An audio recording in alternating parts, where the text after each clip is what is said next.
Quietly, your mind is shouting. Thought after thought, to-do lists, regrets, imagined arguments, fragile futures, each one piling on the next until silence feels impossible. And the harder you try to just relax, the louder it gets. What if I told you there's a Buddhist shift so small you could miss it between breaths, yet powerful enough to calm a lifetime of mental noise? It isn't another productivity hack, nor a trick to force your brain to shut off. Instead, it flips the entire game of overthinking on its head. Ask yourself two unruly questions. Who is doing all this thinking? And what happens if I stop believing every thought that appears? In the next few minutes, you'll hear a short Zen parable, discover a single Buddhist insight that dissolves mental chatter, and learn 3 mindful moves you can practice today, even in the middle of rush hour thoughts. If you're tired of spinning mental wheels at 3 a.m., if you crave the peace of a mind that can finally rest, keep watching. Because once you understand this shift, overthinking loses its grip, and silence stops being a stranger. Stay to the end. The cure for noise is already inside you, waiting for one clear moment to emerge. Let's begin. In an old monastery nestled between silent hills, a young monk was pacing restlessly. He couldn't sleep. His thoughts darted like fireflies in a storm. Regrets from yesterday, fears of tomorrow, the endless what-ifs that never seemed to end. The abbot noticed. He didn't scold him. Instead, he handed the boy a mirror and said, "Sit in front of this mirror from sunrise to sunset. Watch what you see." The boy obeyed. Hour after hour passed. He grew irritated. His mind raced. Then something happened. He stopped seeing his reflection. He started seeing the restlessness inside, the flickering thoughts behind his eyes. They were like monkeys, jumping, grabbing, screaming for attention. By sunset, the abbot returned. The boy looked up and whispered, "Master, I saw my mind." The abbot smiled. "And did you also see it's not you?" This is the beginning of freedom. Most of us think we are our thoughts, that every fear, every idea, every passing worry is part of us. But Buddhist wisdom teaches something radical. Your thoughts are just visitors. They arise. They pass. You are the sky. They're the weather. When you truly see this, you stop wrestling with every thought. You stop chasing silence, because you realize it was never lost, only buried. We'll explore why the mind overthinks, and how your brain mistakes noise for safety. It's not your fault, but once you understand this mechanism, you can break free from it. Have you ever noticed how a single thought turns into 10 more?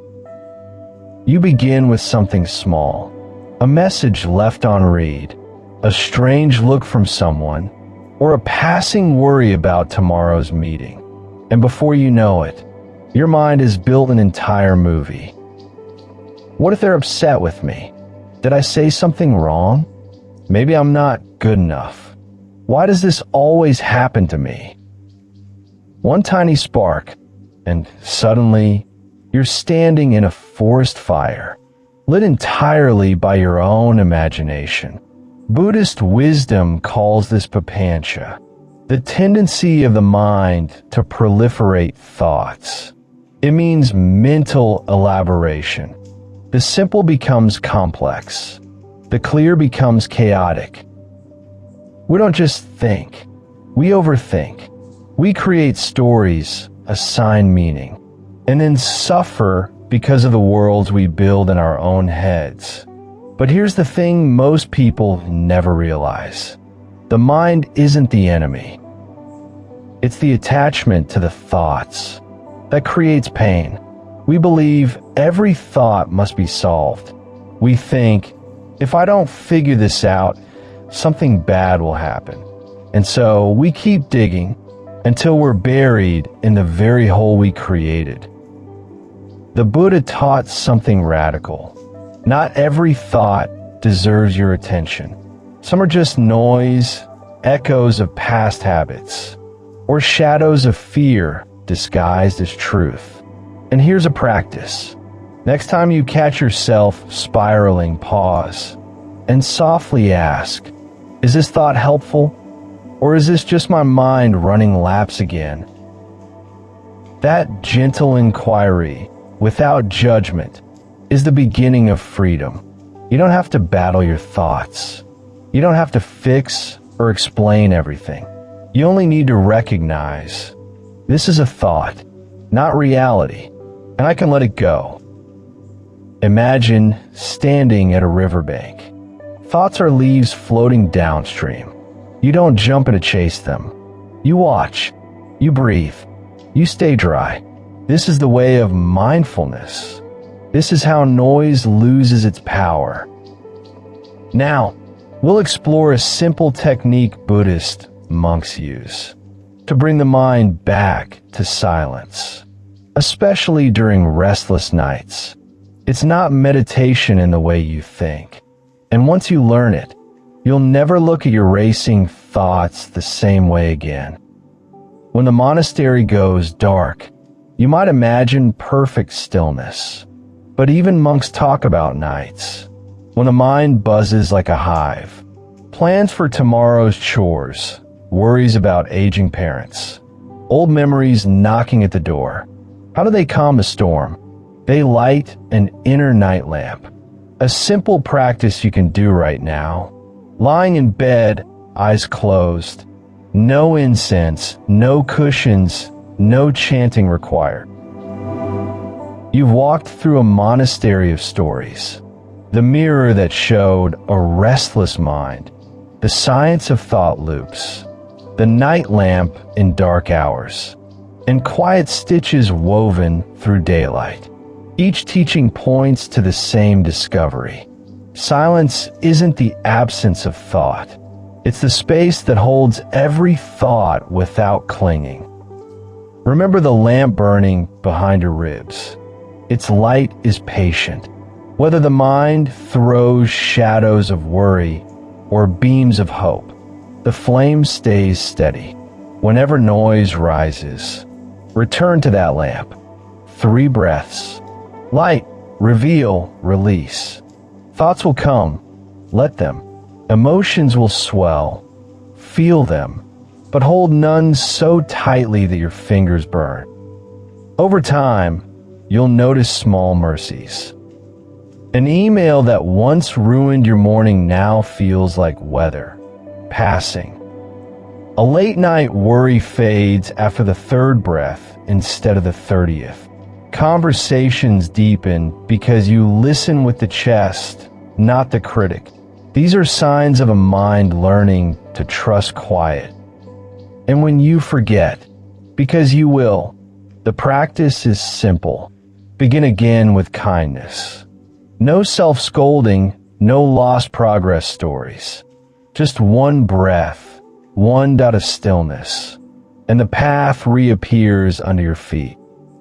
If doubt whispers, will this ever work? Recall the young monk and the mirror. Freedom began the instant he saw the monkeys as reflections, not truth. Every glimpse you catch of your own mental monkeys is a victory the mind cannot undo. Let's hold a closing intention together. May I meet each thought with gentle curiosity. May I rest in the silence that is always here beneath the noise. May my quiet mind become a refuge for myself and for others. Repeat these lines softly if you like, or let them echo in the background of your day. Now, inhale, feel the rib cage widen.